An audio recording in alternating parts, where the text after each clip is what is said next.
People ask me how I deal with the long distance. They ask me, don't you need to be together? Well, I take a moment and say, even though we're apart, we're connected.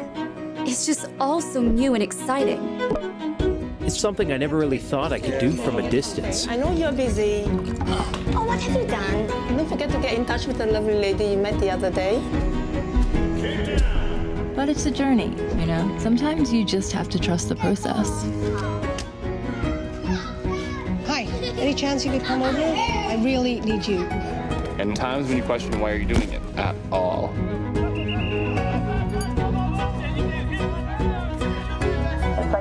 Because you don't want to miss a thing. Hey, hon, how's it going? Reckon you'll be back in time? Hi, Mom, where are you? I'll be there soon, sweetie. I wouldn't miss it for the world. Love you, bye. But the truth is, you won't. Hey, David. It was great seeing you. I'm excited about how things are going. Because some long-distance relationships give you the freedom to do it all. Okay, guys, she's almost here. Let's get ready. So you can live your life and learn at the very same time. Oh, stop worrying. I'll be fine. Just do it for you. Showtime. Thank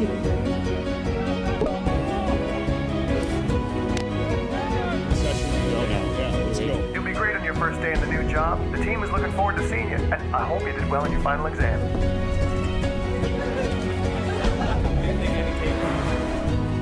You guys, she'll be here any minute. We know certainly what it is. Oh, you guys, you came all the way here. Make a wish. I think that's here, everybody. She's here, you guys. She's here.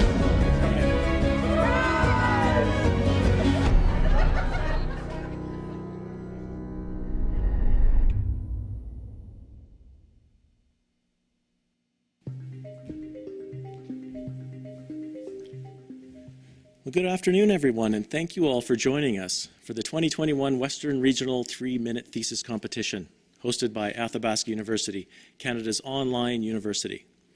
My name is Dr. Sean Fraser, Dean of the Faculty of Graduate Studies at AU, and I'll be the host for today's competition.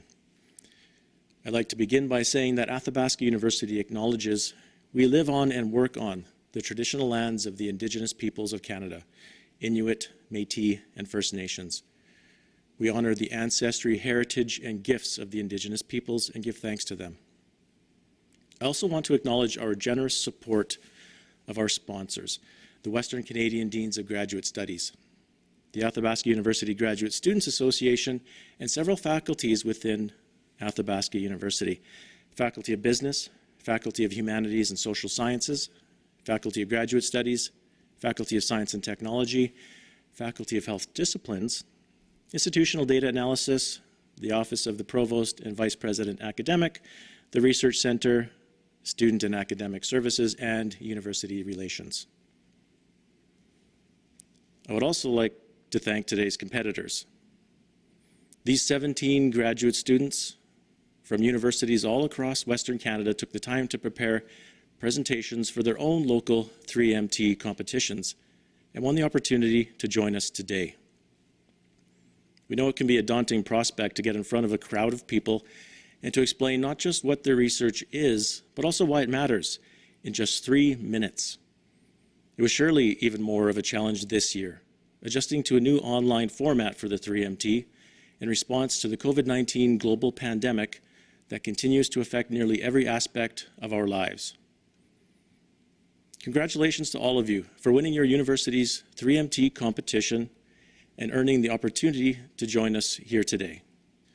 Almost all of us in the research community here in Canada and around the world have had to adjust our research plans in light of the kinds of public gathering restrictions we have seen over the past 14 months. But as you all know, research continues. We simply had to adjust our methods and, in many cases, rethink how we approach the topics we research. And in fact, in nearly every research discipline, we have seen new and innovative topics and approaches as researchers respond to the pandemic. The theme of today's competition is Think Big. At Athabasca University, our own strategic research directions relate to this theme: moving beyond open, moving beyond place, moving beyond the now, and moving beyond the norm. I would like to ask Dr. Andrew Perrin, Associate Vice President of Research here at AU, to say a few words, and then we'll see a short video about Athabasca University.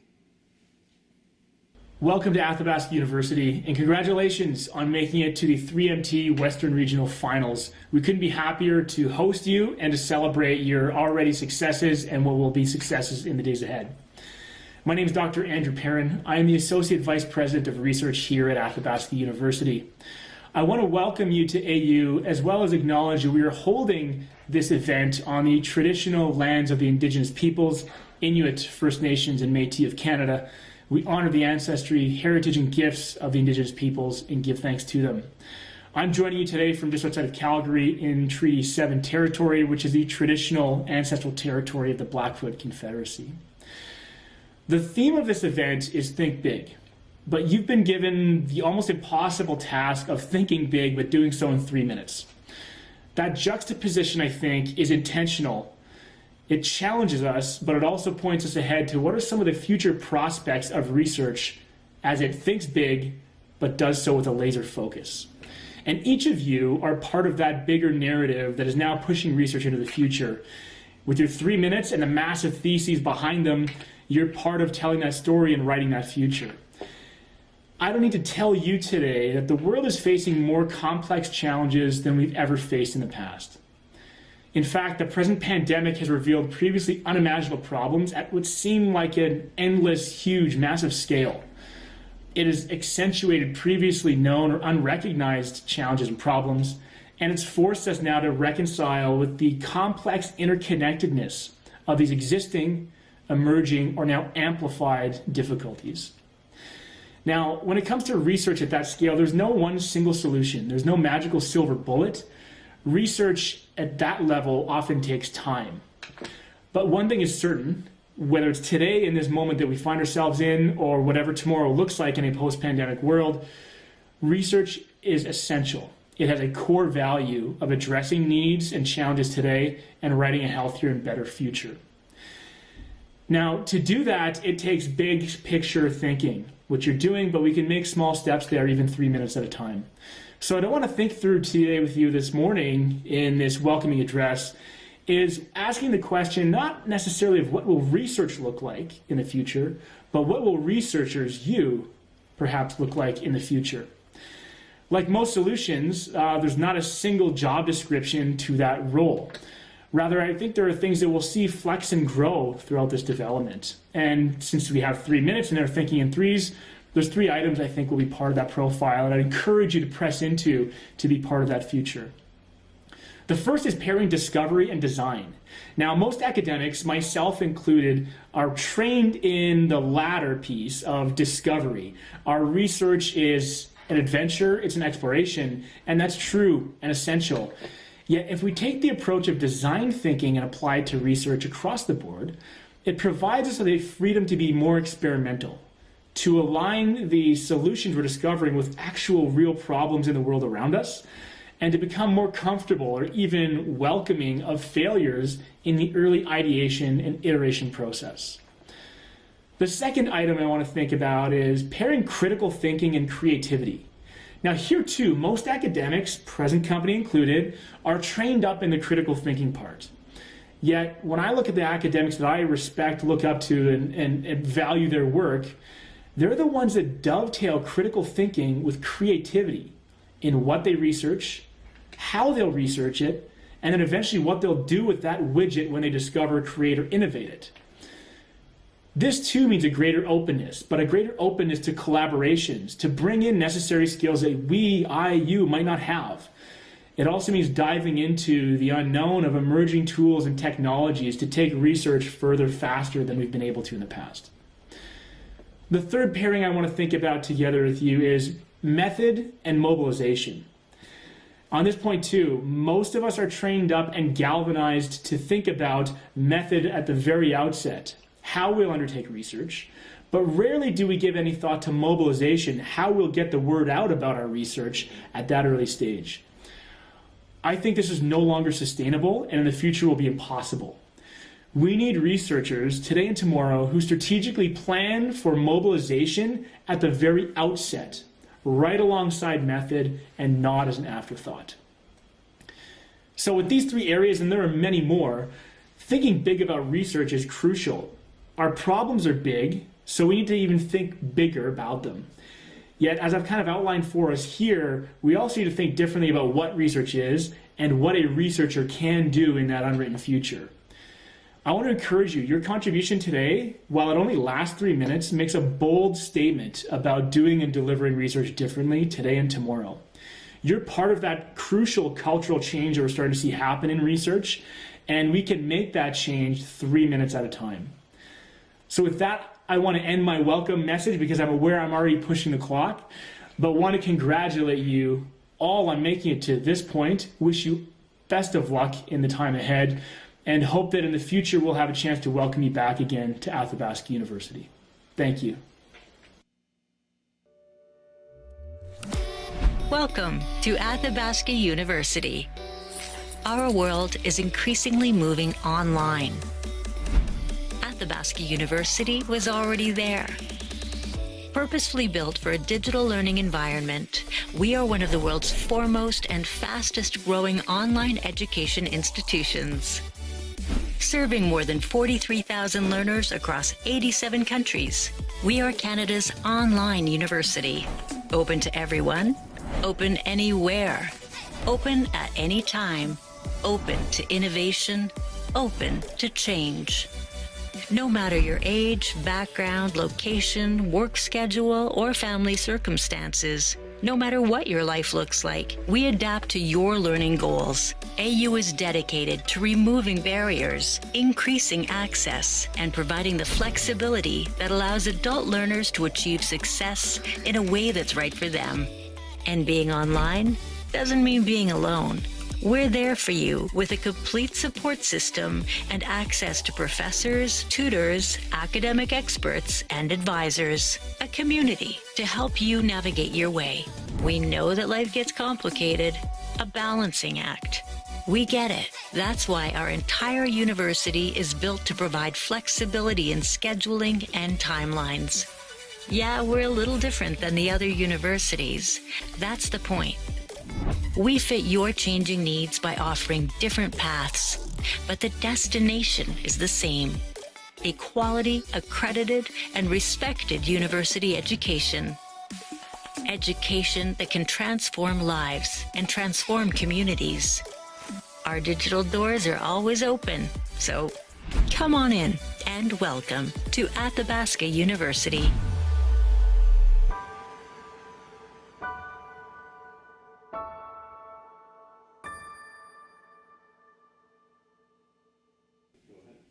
Thank you, Dr. Perrin. An 80,000-word thesis would take 9 hours to present. But for today's competitors, it will come down to just 3 minutes. The 3MT competition originated at the University of Queensland, Australia in 2008. It challenges graduate students to present their research in a tight time frame, but in a way that's engaging and can be understood by an audience with no background in the topic.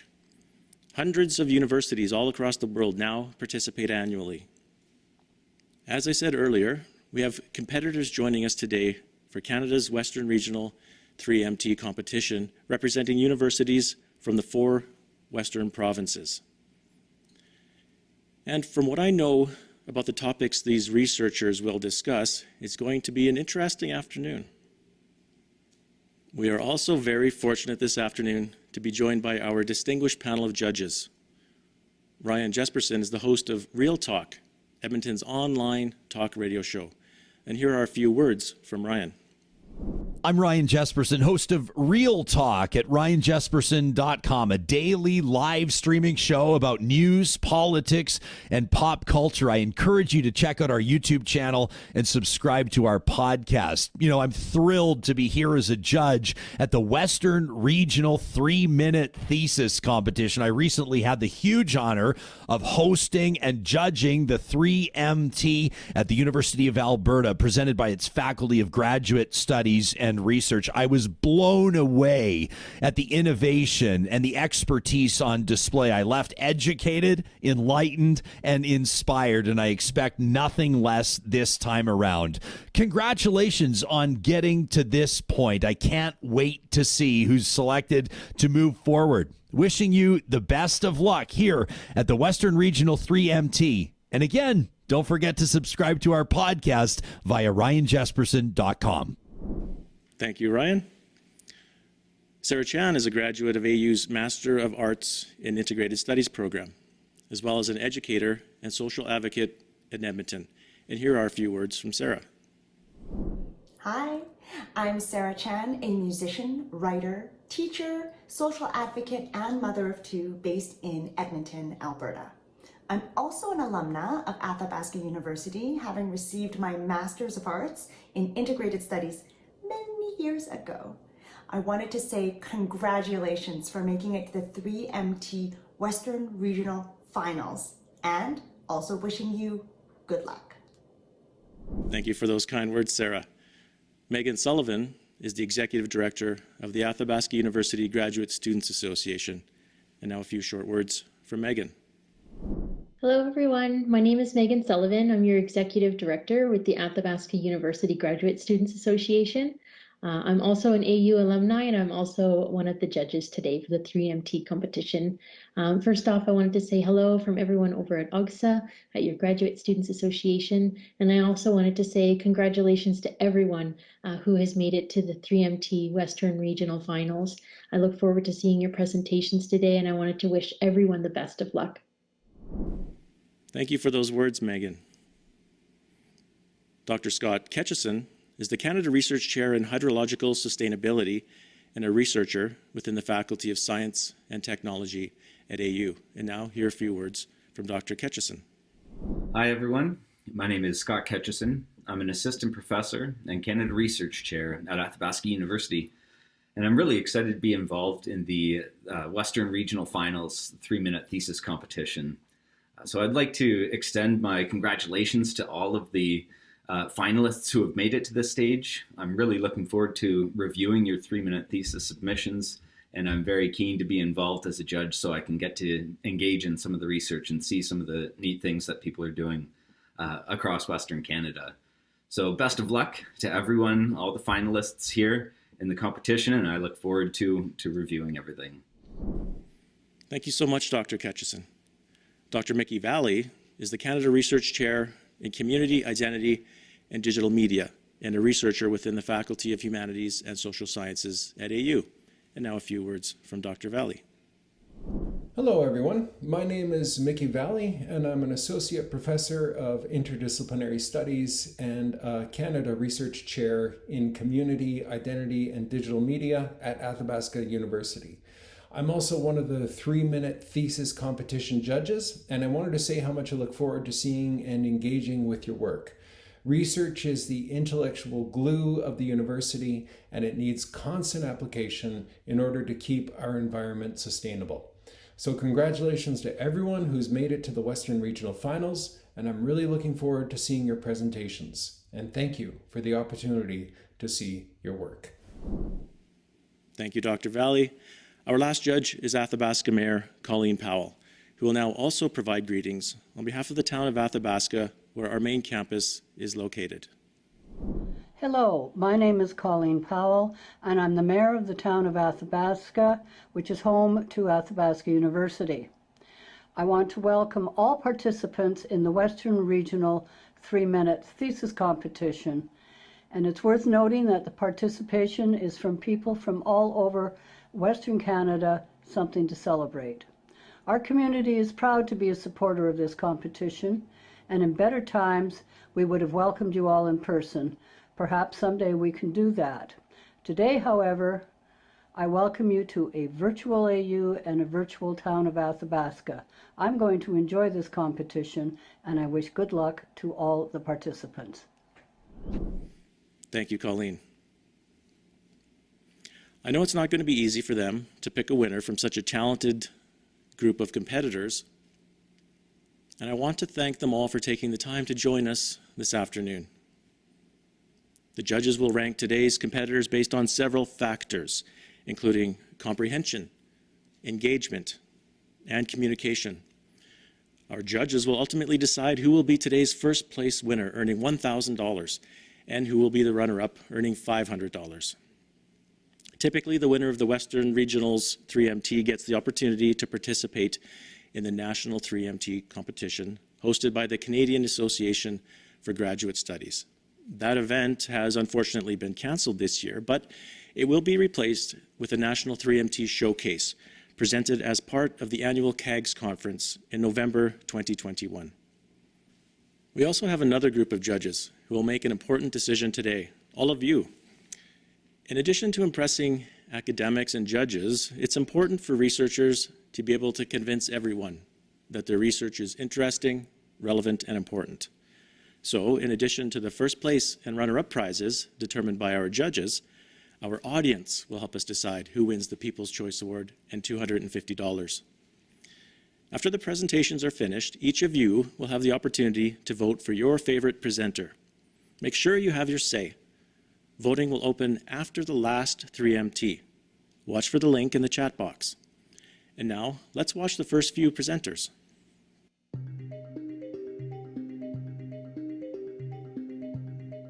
There's a reckoning happening around you right now. This reckoning has come in many forms, and one important one we see when we turn on the 9 o'clock news is the emergent social justice movements. Today, I would like to draw your attention to a specific movement happening in real time, the Land Back movement. It is on the basis of this movement that I propose a theoretical framework for sustainable self-determination, the Indigenous Reclamation Framework. Now, before I get into what this framework comprises of, I would like to unpack what this Land Back movement is. To do this, we have to return to our history. And no, not the history colored with a capitalist agenda, but our oral history sung to us in songs and read to us before bedtime. The history that is, before European arrival, there were established nations on these lands. A history that tells us that indigenous peoples have an inherent and natural right to sovereignty on the basis of this prior occupation, the right to be a self-determining collective. Since colonization, however, the only models of indigenous self-determination that are permissible are those that do not challenge the paramountcy of the states. Indigenous sovereignty is tied to land, and state declaration that all land is crown land is a severe infraction on this right. So the Land Back movement was born. In the absence of sustainable self-determination, the outcomes for indigenous communities are outcomes that are poor. I'm talking educational outcomes, health outcomes, and other socioeconomic outcomes. So my primary research question was this: can indigenous sovereignty and self-determination be reconciled with state sovereignty? I came across the Land Back movement through my involvement with the Black Lives Matter movement, a movement which at its core is about deconstructing the foundational myths that underpin the way we understand society. The Land Back movement takes this a step further by expanding on the deconstruction, and so I present to you the Indigenous Reclamation Framework. This framework comprises of 3 primarily non-linear strategies.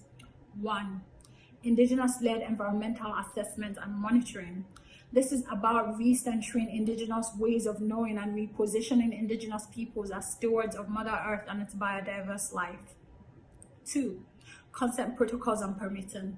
This takes free, prior and informed consent and elevates it by shifting decision-making powers taken from indigenous communities back into the hands of these communities. 3, land reoccupation. This is the notion that justice expands to not just rights, but responsibilities. It is the idea of te watatoi, a Mohawk term meaning we help ourselves. My thesis explores how the Land Back is more than just a slogan, but a political tool used to actively redress inequitable systems. Thank you.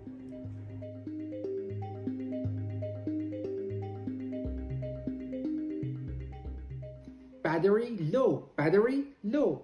This sounds familiar to all of us, and it's easy to solve either by replacing the battery or by recharging it. But what if the battery is implanted inside a human body? That changes the whole story. As a biomedical engineer, I'm trying to build a battery that is able to generate constant electricity out of blood. To build this battery, what we need is a type of material that is durable, flexible, and also it should absorb water. But what does it have to do with water? Because over 90% of blood is water, and the purpose of this material is to generate electricity by absorbing blood. So far, such material has not been found. What I am working on is a plastic that has all of these features, but it repels water. So I need to do something about this repelling feature. How? One way is to modify the material surface to a degree that it not only accepts water, but also soaks it up. To do this modification, I use the oxygen plasma machine shown here on the bottom center.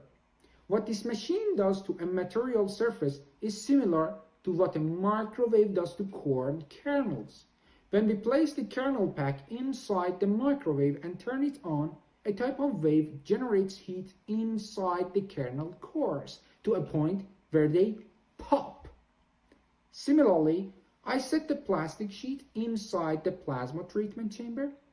Once the chamber is sealed and filled with oxygen gas, electromagnetic waves excite the oxygen gas molecules. These highly excited and charged particles are just like kernel, and they start to pop. And as they pop, they strike the surface of the plastic sheet, which is present inside the chamber. If the number of such impact is high enough, the surface structure will be modified in a way that the material will absorb water. So, problem solved? No! Have you ever tried to make popcorn in a microwave, but either ended up with burnt popcorn or mostly unpopped kernel? That is when you know that the right combination of power and time were not used. Similarly, achieving the desired level of plasma treatment requires fine-tuning of several parameters such as gas pressure, the chamber size, power, and time. I mean, by the way, who doesn't like a fully fluffy popcorn? Thank you.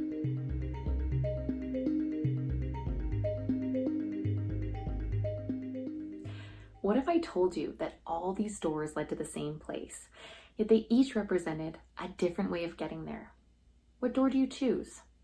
Transgender women face this choice every day when deciding what treatment is both effective for them in their transition and safe for their overall health. You see, transgender women possess a gender identity, or their internal feeling of being a woman, that differs from the sex they were assigned at birth. In order to transition their physical bodies into something that represents them better, transgender women can take estrogen hormone therapy, allowing them to reach their desired levels of feminization. However, estrogen is given to transgender women in levels that far exceed what their body is used to, which can be really dangerous for their heart and circulatory system. Now, just like these doors, estrogen comes in many shapes and sizes, all leading to the same desired effects. So, what door to choose? What door is right for a transgender woman and her transition process? My PhD research is here to answer that question. I want to know the effects of estrogen hormone therapy on the heart and circulatory system of transgender women and determine the risks and benefits associated with how much, and how frequently estrogen is being taken. The reason for this? Current hormone therapy guidelines for transgender individuals are based on what is safe for cisgender individuals, or someone whose gender identity aligns with their sex at birth. And you're probably wondering, how does that make any sense? It doesn't, and that's a fundamental problem of hormone therapy in the transgender population. My research is here to fix that. I aim to do that in two ways. First, I'll assess the medical records of transgender women and count how many individuals had events like heart attacks and strokes, and determine the concoction of estrogen they were on at the time, including how much they were taking, how frequently they were taking it, and the way in which they were taking it. This will allow me to create hormone therapy guidelines that are both safe and specific for transgender women. But these events have already happened. What about predicting the risk of an event before it even occurs? How can we know what's behind the door before even opening it? The second part of my PhD research will measure the functionality of the circulatory system in transgender women, which is a measure of future adverse heart events. In doing so, I can see which women are at a greater risk of a future adverse event, allowing us to intervene and change their hormone therapy accordingly. You know, the transgender population is a continuously underserved and underrepresented community in healthcare and research. More than 80% of transgender women want to be on hormone therapy, yet only 40% are currently taking it. My research will open the door for safe hormone therapy for transgender women, empowering them to make a choice about their transition and their health.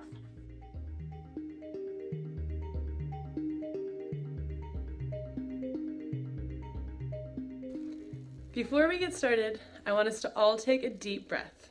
Breathe in, breathe out. Some of you may not know that 80% of the oxygen in the breath that we just took was actually made in the ocean. Now, trees get a lot of credit for making oxygen, but the truth is the majority of the oxygen in the air that we breathe was produced by plants and seaweeds in the ocean. Now, seaweeds, just like all living things, need nutrients to grow. And seaweeds living in nutrient-rich places, like the kelp in this photo on the left, they're happily swaying around in an all-you-can-eat buffet of nutrient soup.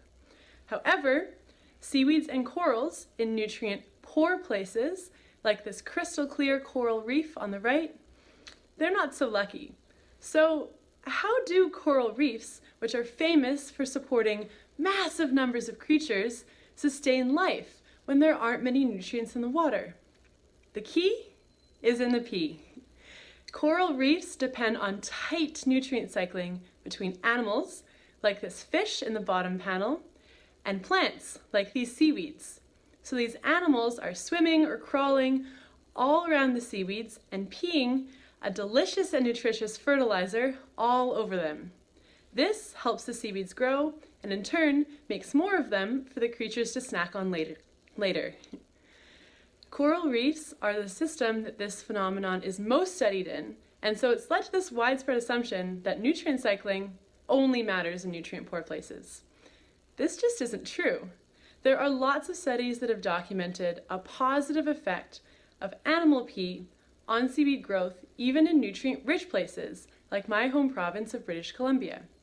Now, this has led me to ask, where does animal pee matter most? In order to answer this question, I've been going through hundreds of studies in places all over the world, everywhere from the Canadian Arctic all the way down to Australia. And all these studies have measured the effect of animal pee on seaweed growth. Now, what I'm doing is I'm pulling out the data from each of these studies and I'm using it to calculate two averages. The first is the average effect of animal pee on seaweed growth in nutrient-rich places, and the second is the average effect of animal pee on seaweed growth in nutrient-poor places. Now, my goal by doing this on such a massive scale is to contribute to our understanding of how animals can actually bolster and fertilize seaweeds. So my hope is that the next time you go outside and you take off your mask and take a deep breath of air, you pause for a minute and you thank the seaweeds that are making oxygen and the animals peeing all over them and helping them do that. Thank you.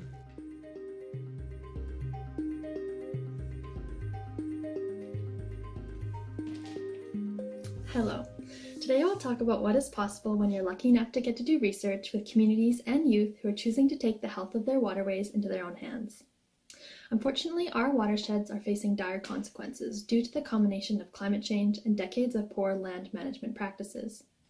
One example of this is the Nechako watershed that empties into the Fraser River right here in Prince George, BC. The Nechako drains an enormous area that also happens to overlap with School District 91 and is home to many stewardship initiatives, including the education project called Co-Learning in Our Watersheds. Co-Learning in Our Watersheds is a school-based monitoring program that aims to connect students to their communities and to their waterways. The incredible groups of people involved in this project are the case study from my research, as well as the team and the inspiration that makes this research possible. So school-based monitoring is when youth are engaged in scientific research. And research shows that school-based monitoring can make a bigger difference in the lives of students if they can see and believe their activities are contributing to real-world decision-making. To respond to this, my research asks, how can we connect school-based monitoring to land and water decision-making? On the left-hand side of the screen, you can see that there are two primary pathways for school-based monitoring to inform decision-making. The first is providing data that can increase our understanding of what is happening on the land. And the second is by increasing awareness and public engagement in decision-making processes. But what exactly does this look like? What data is both useful to decision makers and feasible and interesting for high school students to collect?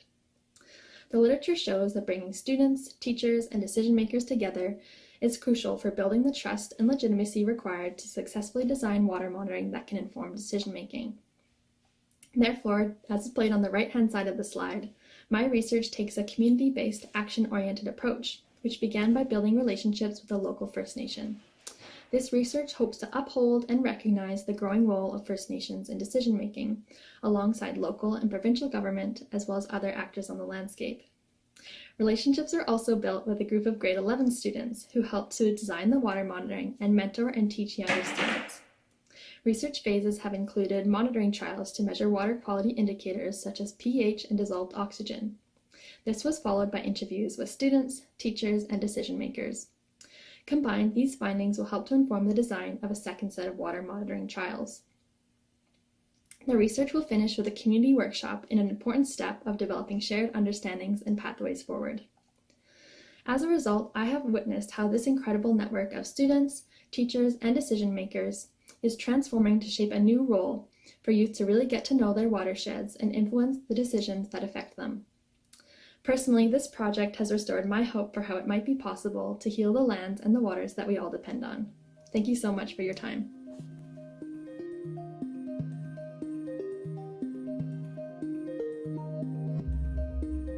Calcium is necessary for bone health, as many of us are familiar with. However, you may not know, but it also plays a really important role in learning and memory. Take a look at the slide on the left. When calcium enters a nerve cell, it does this through different receptors, essentially just channels that open and close and allow the calcium through. And once inside the cell, it acts as a signal, letting it know that, hey, something important has just happened. If enough calcium makes it to the nucleus of the cell, essentially its headquarters, then a really big signal is sent out through the entire cell and neighboring cells, making them aware of this big thing that has just happened. And that's how learning occurs, in a nutshell. Now, if the learning is recalled at a later date, then that's what we consider a memory. Recent studies have shown that if you block these calcium receptors, that learning can still occur under certain conditions. And my theory is that the amount of calcium flow required depends on the type of learning that's occurring. Here in my lab, we look at spatial learning and memory, which is to say, learning information that helps an organism make a mental map of the world around them and how they move through it. And deep inside the brain, we have a structure called the hippocampus, and it's crucial for spatial learning and memory. So I've identified 3 different calcium receptors, and I will block them using calcium receptor blockers, specifically in the hippocampus, to see if this is really what's going on. So I will train rats on what is known as the Morris water task. And here you have a circular pool filled with opaque water, and there's a platform hidden just underneath the water level. Visual cues are placed in the environment so that the rat is able to orient itself. And now rats are pretty awesome natural swimmers, but the water's kept a bit chilly so that they're motivated to find a way out. And at first, when you place the rat in, you can see on the picture on the left, it'll just swim everywhere, has no sense of direction really where the escape platform is. But after a couple of trials or a few days, it'll learn the platform position and just swim straight to it, like seen on the picture to the right. Now for 4 days, I will train the rats to a platform position. And then on the 5th day, I will block the calcium receptors specifically in the hippocampus and then train them to a new platform position. 24 hours later, I will remove the platforms from the pool and do what is known as a probe trial. Essentially just ask the question, where is the rat going to swim to? If my hypothesis is correct, then blocking all calcium receptors should prevent that new platform learning, and during the probe trial, the rats should just swim to that old location. However, blocking 2 out of 3 should show partial learning. With this research, I hope to improve what to me is the foundation that makes us human, our ability to learn and form memories. Thank you. Wow, we can already see that the high caliber of research the graduate students are doing at Western Canadian universities Very impressive. We have heard from past 3MT participants about the benefits of taking part in this competition, and I'm happy to be able to share some of that with you.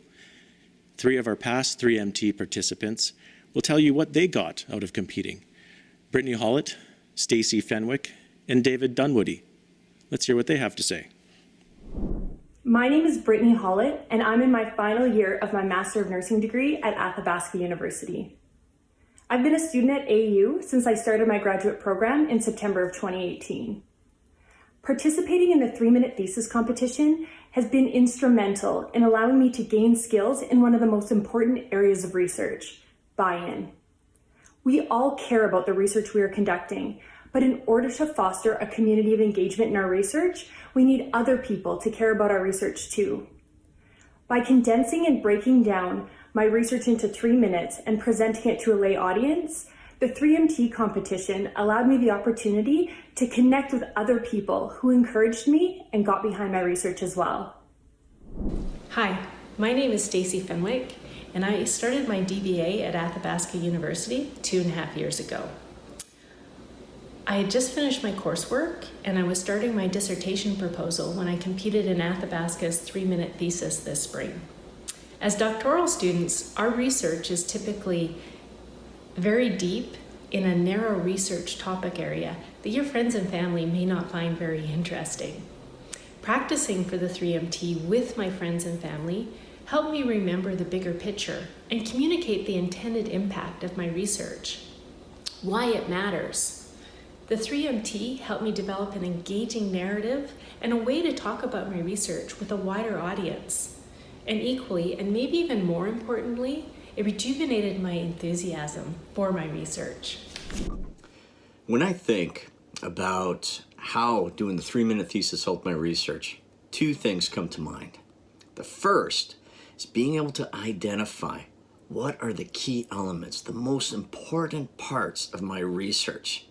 Because I only have 3 minutes, I have to be able to focus on what I want to get across. What is the message? And in my research, this is going to help me to focus on where I need to put my energies to conduct my thesis. The other thing is, how do I explain those ideas to people that aren't subject matter experts? By being able to turn a complex idea into something that is understandable for everyone, I'm able to understand my own research better. It's those elements that I think the 3-minute thesis really helps when it comes to your research. Well, thank you for those insights. Let's take a look at some more of the presentations.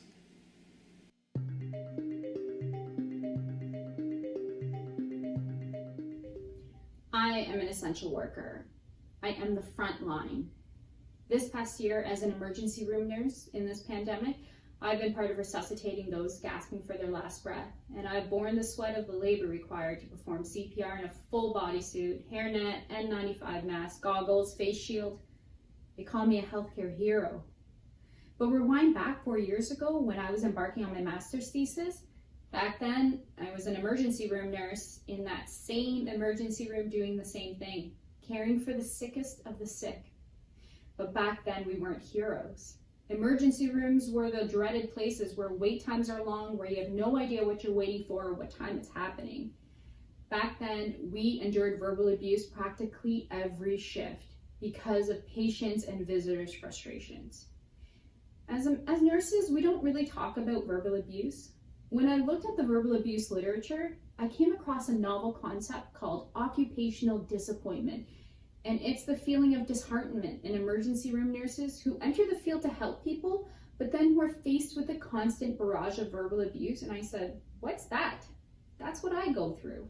I come to work to help my community, not to be verbally abused. There's issues that exist that are beyond my control. My job is to better my patients' outcomes. So I conducted a study and I asked my fellow staff nurses, do you experience occupational disappointment? And they said, yes, they do. They do, because verbal abuse happens all the time. Nobody talks about it, so everyone deals with it in their own individual way. There's no clear policies about what to do, and if those policies do exist, nobody's enforcing them. I asked the nurses in my study, what happens when you experience occupational disappointment? And they admit that sometimes their nursing practice changes in ways that negatively affect patients. They avoid their patients, they express discharge their patients, they don't provide thorough health teaching to their patients. So what makes this study important? Well, my findings show that occupational disappointment impacts nurses and leads to feelings of powerlessness and feeling alone in the abuse. But more importantly, it impacts patients because they will receive suboptimal nursing care from nurses who are experiencing occupational disappointment. What should be done? Nurse leaders really need to acknowledge that occupational disappointment exists as if it were a clinical outcome, and they need to create policies that are clear and easily adhered to so that nurses know exactly what to do when they're experiencing occupational disappointment. The nurses in my study show that occupational disappointment exists as a result of verbal abuse, and that's why the study is important. Thank you.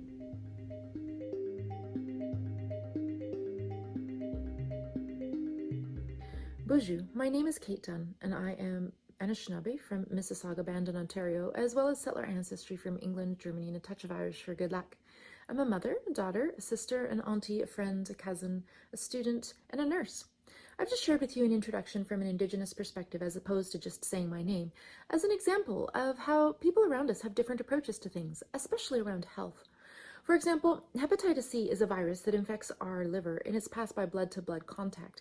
It infects 350,000 Canadians. 44% of those don't even know they have it because it's a silent, sneaky virus that gets in our liver, causing damage there for years, and then can lead to cirrhosis, liver cancer, causing more life years lost than any other infectious disease in Canada.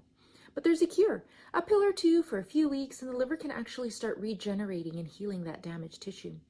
Indigenous people, though, have rates 5 times higher, partly due to cultural barriers and talking to the healthcare team about it, or barriers on accessing awareness or treatment. Like the introduction, we need to design a different approach to this disease in order to make an impact. With insight from recent formative interviews with Indigenous healthcare colleagues, I will be proceeding with conversational interviews with Indigenous knowledge holders, asking them to share their perspectives and stories and memories about traditional health and liver wellness. This wisdom-seeking journey works within Indigenous methodologies, which is an approach that focuses on respectful relationship and heart listening and flexibility when working with story and qualitative information. Working with two-eyed seeing methods to incorporate co-production with Indigenous knowledge holders and elders at each step of the way, bringing liver health back into this story, and braiding perspectives together of Indigenous holistic wellness with my medical background as a nurse to form a mix of perspectives across disciplines to move forward in creating a culturally relevant hepatitis C awareness approach. The perspectives shared will be co-analyzed and with these participants to co-create the script of a digital documentary short film called a docustory, translated into local Indigenous languages and co-produced with community partners to take the information from the wisdom-seeking interviews and share it back to Indigenous communities. Moving forward, with the goal of altering the approach to this disease from one of cultural barriers and stigma and fear to a holistic approach of story of wellness framed in a way that Indigenous people understand and directed by the voices of Indigenous knowledge holders. So in closing out our time here together in a good way, I just want to say Megwich and thank you for your time.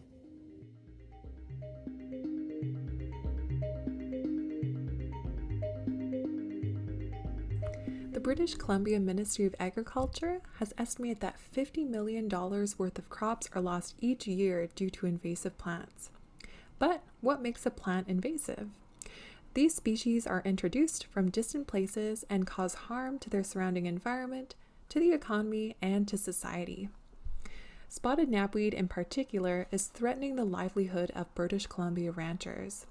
Despite having beautiful pink blossoms, this plant can produce up to 1,000 seeds, reduce forage for grazing animals, and is better able to absorb nutrients and water than native plant species. Therefore, there's a need to develop management strategies that not only suppress weeds, but restore ecological function as a whole. My research tested 3 cattle grazing strategies to help restore these invaded rangelands. Management-intensive grazing involves high stocking densities for short grazing durations, with the idea that grazing and manure distribution will be more uniform across the landscape. Long periods of rest also allow for plant regrowth and recovery, whereas extensive grazing involves long grazing periods with low cattle or low stocking densities. This may lead to the overuse of preferred forage plants. Targeted grazing is a form of intensive management. However, grazing parameters such as timing, intensity, and duration are altered to achieve specific land management objectives, such as invasive plant control. We wanted to determine whether we could use targeted cattle grazing to help control the invasive plant spotted knapweed. To do this, we monitored the growth of spotted knapweed plants over the growing season. We applied targeted grazing in late July, and this is when spotted knapweed is in the bud to early flowering stage. We then harvested these plants prior to seed dispersal, and this provided us with an idea of potential seedling recruitment and therefore further invasion. You're seeing a before and after shot of a targeted grazing treatment enclosure. Visually, there was a reduction in flowers, but we wanted to quantify this damage. We had measured that 78% of the knapweed plants were grazed. Also, the number of mature knapweed seeds and seed heads were reduced by 88% and 79% respectively. Overall, we found evidence to support the use of targeted cattle grazing to suppress knapweed seed production and help prevent further invasion. Incorporating this technique may aid in restoring native plant communities and may reduce the use of commercial herbicides. Research results will generate targeted grazing protocols for the ranching industry in an effort to help create healthy, restored rangelands for years to come.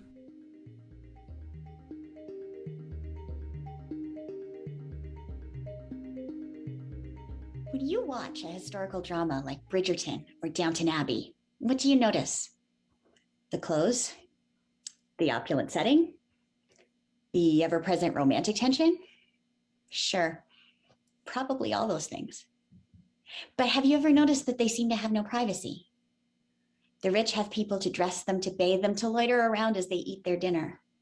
And the poor are shown all crowded in a dark room, drinking and carousing, like in my slide. I study the ways that people of the past carved out privacy in situations that might look to us like there is no privacy. I have a confession. I'm not on social media. I don't make choices daily about my privacy settings and what I'm going to put out in the world. But billions of people do.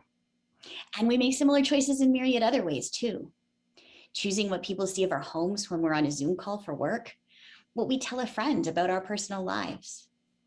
In that same way, I found that people in the past balanced their desire for privacy against social and community responsibilities. And those choices and their consequences can inform ours, both as individuals and as a society. My approach is to look for lived experience in diaries, letters, cartoons, and newspapers to understand how people who look like they have no privacy, like maids and governesses and apprentices, actually experienced it in 19th century Britain.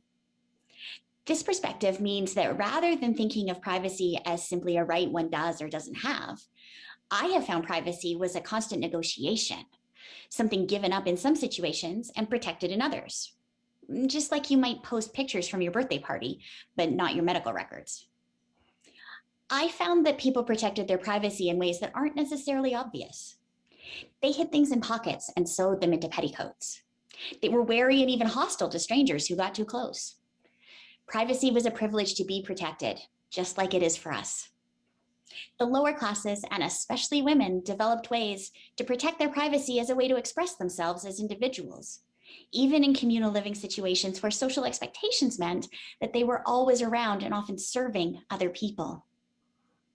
In the era of social media, we're overwhelmed with choices about our privacy and how to balance privacy with professional goals and our social lives. While it feels like these debates are new, my research shows they are not. Understanding how privacy developed in the past better allows us to think better about what policy and laws we want to implement as a society to protect ourselves from social media companies that use our data, our very lives, as a product that they can sell.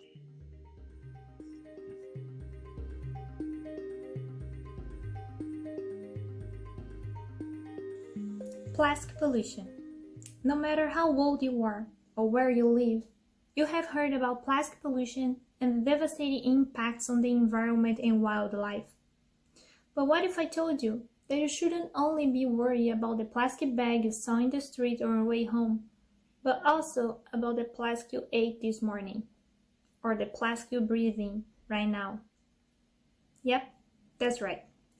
Plastics on the land or in the sea become brittle and gradually break down into smaller pieces called microplastics. Studies have found microplastics in the soil, aquatic systems, in the atmosphere, and even in remote areas such as Mount Everest and in the Arctic sea ice. It's not surprising that researchers have found microplastics in seafood, tap water, and beers. We are exposed to microplastics. The problem is that we don't know the effects of these particles on human health. That's where my research fits in. I can't experiment on humans, of course, so I used mice instead. I separate mice into 3 groups. The first group was fed food with microplastics for 4 weeks. The second group was fed for 16 weeks.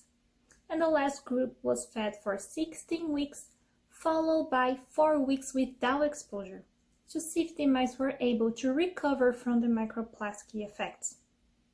What I found was so exciting, but also worrisome. I found microplastics in the intestinal wall, in the liver, and spleen. That means that microplastics can cross the gut barrier, enter the bloodstream, and reach different organs. Once there, they trigger an inflammatory response, which is a natural response to foreign particles to protect our body. The problem is when microplastics stay in the tissue for a long time, and this causes chronic inflammation, which can lead to serious issues, including cancer. Overall, long exposure, 16 weeks, had worse adverse effects compared to the short exposure of 4 weeks. The good news is, that group that had no exposure at the end, the mice were able to recover. I know you might be overwhelmed by these findings, but I don't want you to freak out just yet. These results encourage us to move in the right direction, to reduce the use of plastics, choose natural fiber clothes over synthetic fabrics, change our habits today to build a sustainable future. Thank you.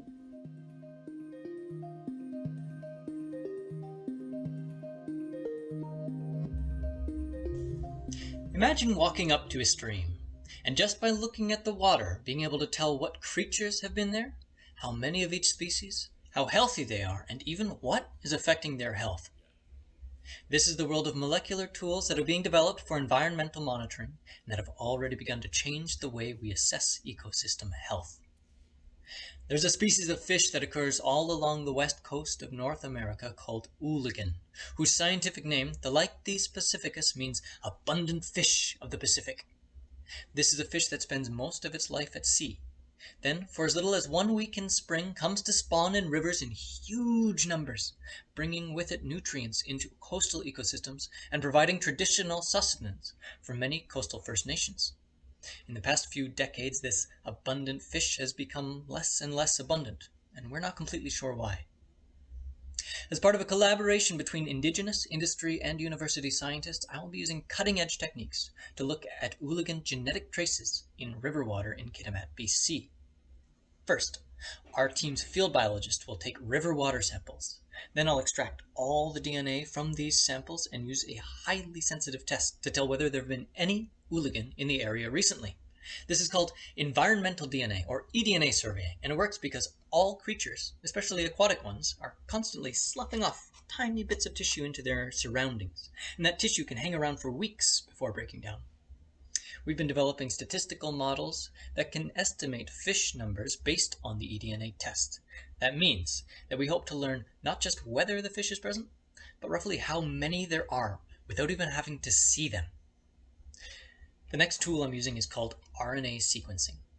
Now, if DNA is a book, that contains all the instructions a cell needs. Think of RNA like memos or short-lived post-it notes that are copied from the DNA in order to build things.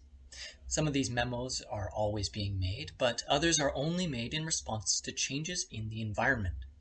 By reading these memos, we can tell whether a fish is reacting to stress from contaminants, such as an oil spill, based on what RNA is being created in its cells. Usually we have to take tissue from a creature to read its RNA, but now we're working out how to read it straight from the water samples, just like we do for eDNA. Of course, first we have to make sure the tests are reliable using controlled experiments. My goal, though, is to bring us closer to learning everything we need to know about this vital fish from just a bottle of water. Again, what an impressive group of students. It's not surprising these folks won their local competitions. The research being done by our 3M participants is impressive, but there's a lot of research happening at institutions across the country and right here at AU that isn't being presented at today's event.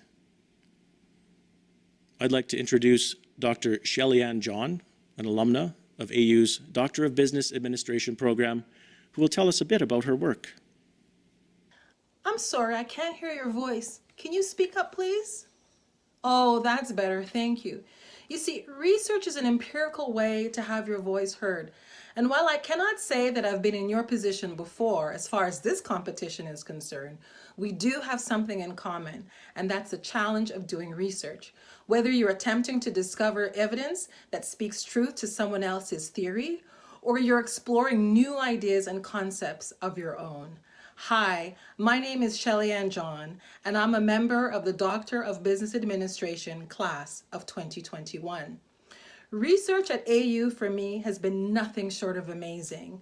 Just over 4 years ago, I embarked on a journey to become part of a professional community of practitioners interested in learning and applying robust research methodologies in order to make contributions that would fill knowledge gaps in an area that mattered. AU provided me with what I needed: mentors, uncompromising pedagogical approaches that suited my learning style, and resources that enabled me to travel to and present at industry conferences and to collect data for my study.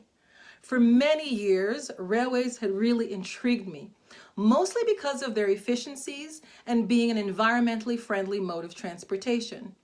My research examined the ways in which the 7 major North American railways engage with local communities, taken as a sign of their relationship, and what the level of disclosure on social sustainability has been for the past 10 years since the global financial crisis. There were key insights. 1, asymmetry between what is reported to local communities and actual performance on investigated variables of social sustainability. 2, the complexity of understanding the railway community relationship from sustainability reports. 3, the future challenges inherent in building the capacity needed to develop sustainable communities and resilient infrastructure in achieving the SDGs 2030. And 4, the difficulty of determining the efficacy of novel approaches and techniques of stakeholder engagement to advance sustainability. Through my research, North American communities will have a deeper understanding of the continental-wide pervasiveness of the issues that they are facing and the degree of greenwashing used at times by some railways despite their sustainability awards.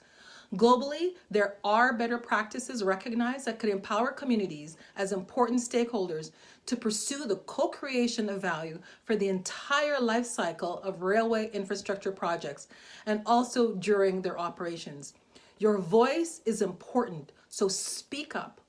All the best with your competition and all the best with your research. Thanks for that, Shelley-Ann. We will also hear from Gabrielle Hesselton, a recent graduate of the Master of Counseling program at AU.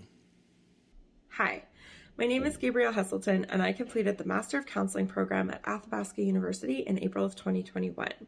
My thesis research focused on the experiences of childhood adversity and resilience of autistic adults. Specifically, my research question was, how do autistic adults who experienced adversity in childhood understand the influence of those experiences on their emotional well-being and the meaning of resilience in their lives? Historically, the autistic community has been excluded from setting the direction of autism-related research and generally are not consulted about research design and implementation. This has led to harm and misunderstandings of what it means to be autistic. I wanted to conduct a study in which I worked closely with the autism community to ensure that my study would be valuable to their needs and that it would be conducted in a way that was congruent with their unique ways of being, thinking, interacting, and communicating.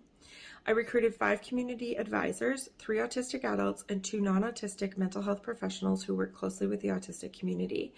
Additionally, 2 of these advisors were parents of children on the autism spectrum.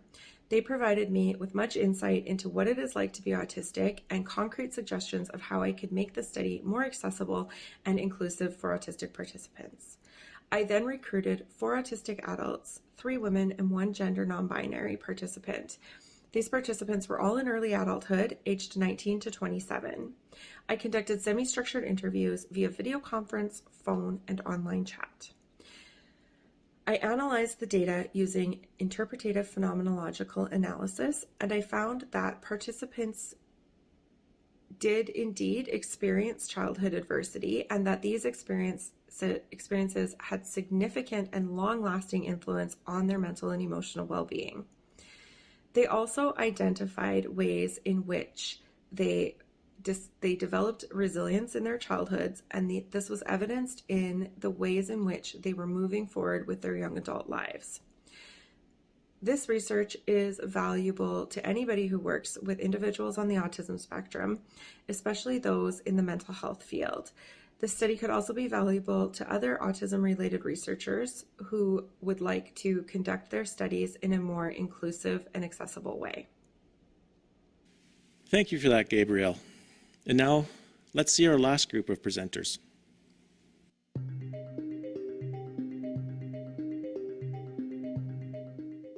After months of trying, you and your partner are overwhelmed with joy when you find out you're going to have a baby. At your first ultrasound, you're excited to see your baby for the first time.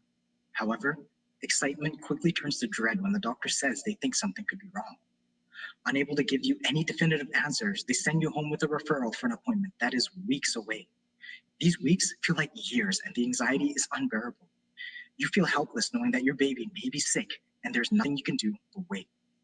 After what feels like an eternity, you're finally able to speak to the specialist, but their answers confirm your worst fears. Your baby's lungs are underdeveloped, and their intestines, stomach, and liver have herniated into their chest through a hole in their diaphragm. If they survive until birth, they'll undergo invasive surgery and be placed on life support.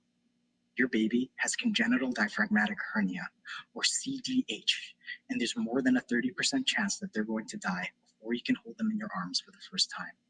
And by the end of today, 15 new families just like yours will face the harsh reality that their baby with CDH will die, all because we didn't know until it was too late. I am going to change that. What if your doctor could put your worries at ease or prepare you for the worst with a more accurate test? The answer is in circular RNAs. We've discovered that an abundance or deficiency of these small ring-like structures can identify CDH several months before birth. They can also predict if a baby with CDH would benefit from prenatal therapy by helping their lungs grow and giving them a better chance at a normal life. I aim to explore the use of circular RNAs to monitor and diagnose underdeveloped lungs in the fetus. Basescope is a simple and reliable technique used in the lab to detect circular RNAs in tissues. Recently, we've adapted Basescope to detect circular RNAs in amniotic fluid, bringing circular RNA detection from the lab to the clinic with a simple 3-step process as I've outlined on my slide. Starting to the left, first, a small sample of amniotic fluid is taken during pregnancy. Second, the circular RNAs that are associated with a birth defect are detected with a highly specific visible marker. And last, levels of the circular RNAs are measured, allowing for the diagnosis of any potential developmental problems. My goal is to confirm the differences in circular RNA levels between the amniotic fluid of healthy babies and CDH babies with our new liquid biopsy. But this is just the beginning. These first steps will allow us to branch out into point-of-care diagnostics without the need for expensive, highly specialized equipment, making this effective tool accessible to expecting families all around the world. An unreliable diagnosis used to mean an all-too-early end to a new family and the life of their child. But with circular RNA-based diagnostics, I plan to bring new beginnings in this circle of life.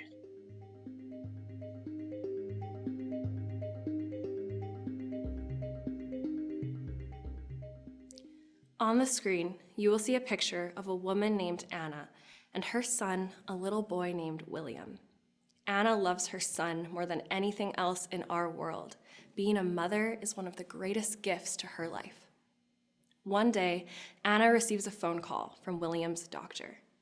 Her son has been diagnosed with a rare and life-limiting genetic disease. Anna has become one of the 97,000 families across Canada to have a child with a medically complex condition. Medical advancements mean that William may be able to survive for a long period of time. However, like many other children with medical complexity, William may not survive to adulthood and will need palliative or end-of-life care. One thing that kids like William have in common is a high need for caregiving, and that caregiver often becomes the parent. Anna will always be a mom, but she will also become a nurse, a teacher, a care aide, a pharmacist, and a researcher. Parents like Anna have said that they feel like they are traveling through uncharted territories without the benefit of a map. Health navigation might just be the map that these parents are looking for. Health navigation is a service where navigators guide people through health systems, coordinating their care and connecting them to resources. These navigators can also be trained volunteers. With volunteers, navigation is more focused on improving quality of life. This can be as simple as picking up groceries or keeping in touch with a family. With older persons, volunteer navigation has shown to be a powerful method of supporting families through the death of a loved one. But it's never been done for children and their families, and their needs are very unique. My master's thesis is aiming to directly address caregivers of children with medical complexity, and we want to do this through developing a volunteer navigator model of support. My first step is to communicate with a panel of caregivers to understand what their primary unmet needs are that a volunteer could meet. My second step is to speak with academic and health professionals to understand what skills or training that volunteer would need. Finally, I will speak closely with caregivers to try to understand what barriers they may face when trying to access the health system. Families like William and Anna deserve a healthcare system that listens and learns from their lived experiences, and from there, walks with them. Thank you.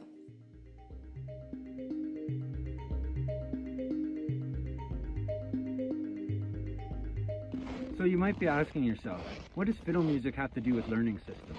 Moreover, how can the story of Athabascan fiddle music serve as a critique to our structures of education? Well, if we consider learning classical violin, we get a good picture of some of the elements of traditional Eurocentric learning structures. Many trained violinists would argue that you need to begin playing at a young age, as well as to the necessity of reading music. The way you learn is rigidly structured, with hours of solo practice, running scales. Everything from how you hold your instrument to how you sit is governed by strict regulation. How well you play a tune is determined by standardized expectations. Definitions of good playing are narrow, and there's little room for flexibility. The outcome of this is a homogenized sound that differs very little from one player to the next. Now, Athabascan fiddle playing, this is a specific style of playing that's familiarized by the indigenous peoples of Yukon, Alaska, and Northwest Territories. Its history paints a great picture of how Eurocentric and indigenous cultures and learning systems can mutually exist. Though it was first introduced by European fur traders, fiddle music was not imposed on Northern First Nations. It was adopted by choice and evolved on its own time, on its own terms. Athabascan fiddle players learn their instrument by ear and through observation. They play because they want to and are not forced to practice or run scales to achieve success. Success is personal and shared with the community. Creativity, individual interpretation, and different approaches of learning are strongly encouraged.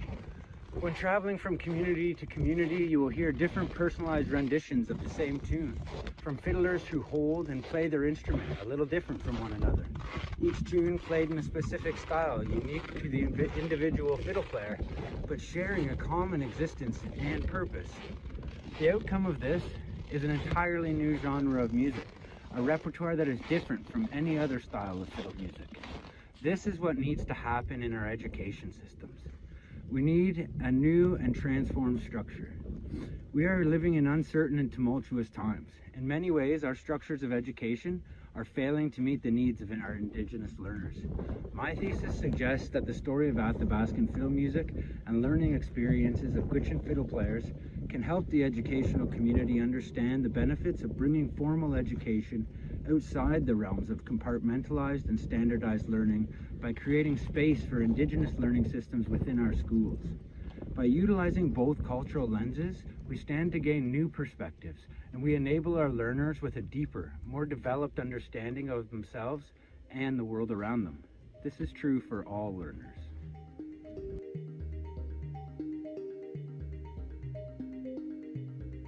Please take a look at this picture.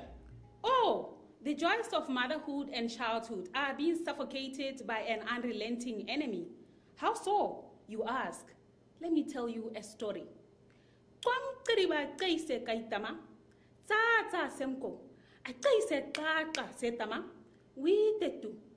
My child is not growing well. He is sickly. At school, he's getting nowhere. He's just repeating grades. Please help me. With eyes full of expectation, Kukuri, a young pregnant Sen mother, shared her struggles with my research team. My heart sank. Could it be anemia? I wondered. Anemia is threatening the lives of San women and young children in rural Botswana. What is anemia? And who are the San people? Anemia occurs when there is a lack of enough healthy red blood cells to carry adequate oxygen to the body's tissues. It can be caused by many different things, including some micronutrient deficiencies such as folate and iron, some infections like malaria and HIV, as well as some inherited genetic disorders such as the sickle cell disease. The San people, also known as the Bushmen or the Basara, are the indigenous peoples of Southern Africa found in Botswana and other neighboring countries. Apart from their well-known distinctive cultures, there are suggestions that they may be the oldest human ancestors. Generally in Botswana, little is known about their health. So, to address this knowledge gap, I assessed the prevalence of anemia among women of childbearing age and young children in the Khansi district where they primarily reside. I analyzed hemoglobin concentrations of 367 mother-child pairs in 9 randomly selected locations. And I found out that 42% of the children were anemic, 13% of the women were anemic, and the burden was higher among pregnant women. So, why do I care? I am concerned because anemia has devastating health and economic impacts. In children, it increases susceptibility to infections and impairs growth and cognitive development, which compromise academic ability. In women like Tukuri, anemia reduces work capacity and productivity and heightens the risk for miscarriages and maternal mortality. My research findings are testament that we need to strengthen our partnerships with the indigenous communities such as the San people. Together, we can collect and document their data to inform and guide targeted and culturally appropriate nutrition and health policies. Their data, their voices. Thank you.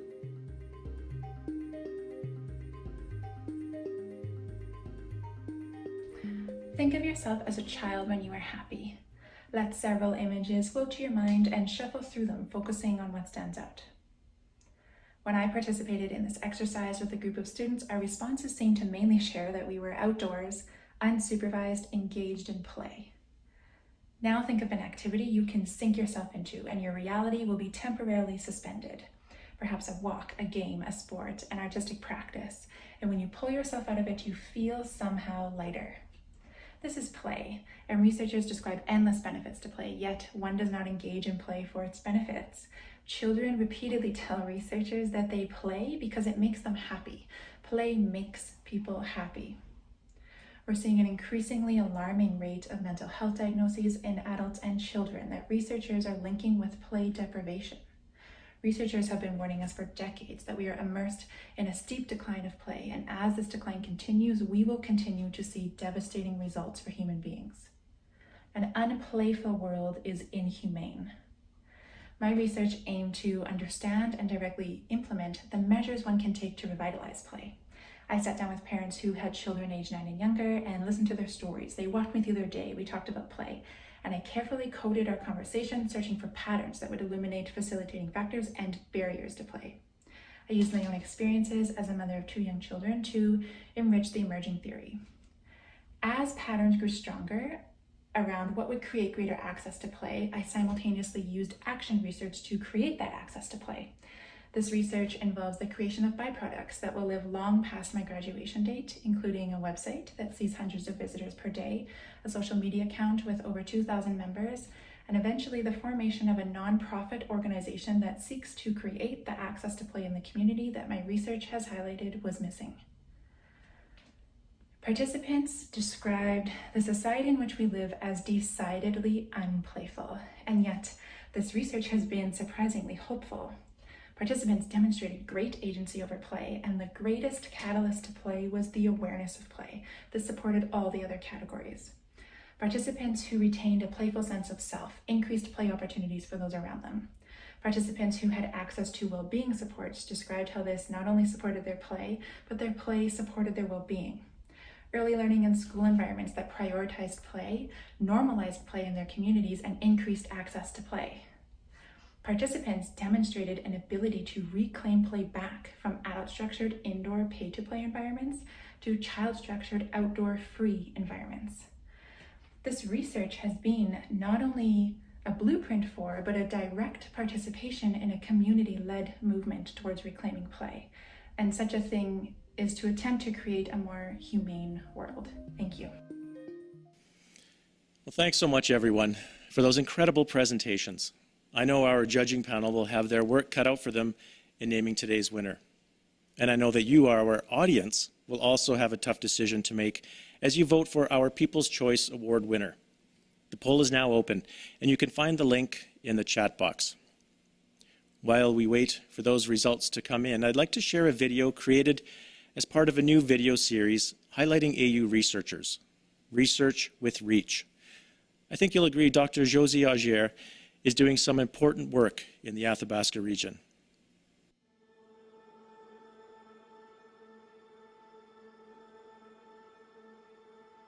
My own mother had passed away in 1988 in a violent and unexpected death.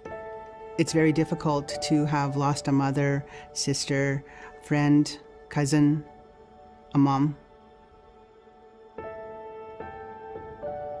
My name is Josie Augier. I'm an associate professor in Saskatchewan and the Faculty of Humanities and Social Sciences at Athabasca University. Before coming to Athabasca University, I was an elected councillor for Big Stone Cree Nation from 2014 to 2018. I wanted to be able to direct my research on the invasion of sexual boundaries because I think that if you cannot have self-determination over your life, and if you cannot determine your sexual experiences, that is ultimately going to impact your life in so many different ways. And so I wanted to be able to use Indigenous research methodology to work with Indigenous women.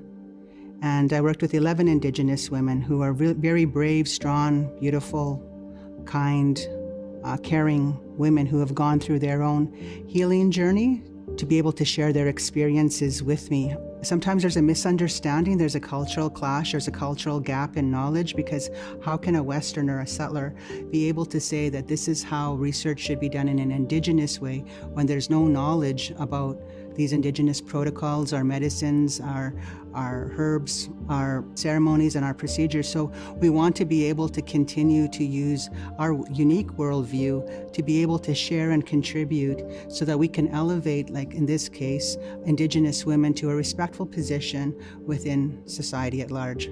This research is not like other research topics, right? The invasion of sexual boundaries affects like the most intimate part of who we are. It's so in depth that it required using like an Indigenous research methodology, which some people are now referring to as wisdom seeking. Wisdom seeking is really about knowing who you are, like as an Indigenous person, and being able to engage in research with your community. Historical trauma, multi-generational trauma, intergenerational trauma, these aren't things that we can just get over. The invasion of sexual boundaries affects a person, across the lifespan. The important thing is that we move through it. And that's why research like this is really important, to help our people find a safe and sacred space to be able to share and talk. I love my people. I love doing what I'm doing. We're here to bring balance to, the times that we're living in. We know that things haven't been working well, and that we need to assert our better ways of doing things. There's more that can be done, and I feel like I've just touched on it, and I need to go back and do more. I really hope I can. I really hope I can.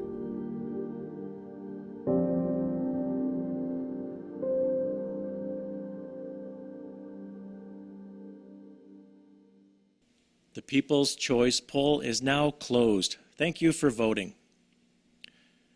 While we work on tallying the votes, I am pleased to announce the runner-up of the 2021 Western Regional 3-Minute Thesis Competition, who will take home $500 today, thanks to our generous sponsors. Congratulations to Michael Allison from the University of Victoria. I'd like to invite him to say a few words. Hello, I'm completely taken aback and so very grateful. I have more people to thank than I could possibly get through. But above all, I'd like to thank Dr. Karen Helbing and the whole Helbing Lab for fostering such a supportive, creativity-driven research atmosphere. I'm humbled and honored to have presented along such incredibly thoughtful, driven students. And above all, I can't wait to see what you all achieve in the future. Thank you so much for having me. I am delighted to announce the winner of the 2021 Western Regional 3-Minute Thesis Competition, who will take home a prize of $1,000. M. Lim from Simon Fraser University. Congratulations, M. I'd like to invite you to say a few words.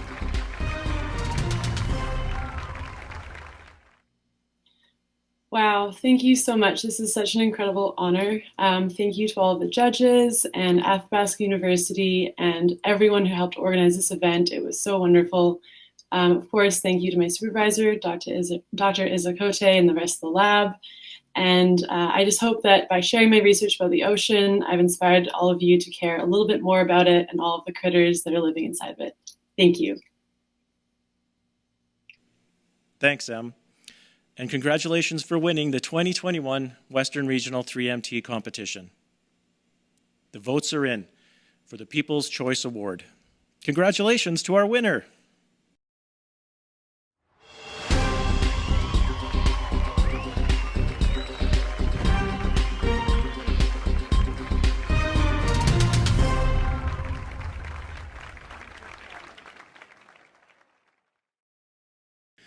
Well, sorry about that, folks. It looks like we're having some technical difficulties and we're having a little trouble connecting.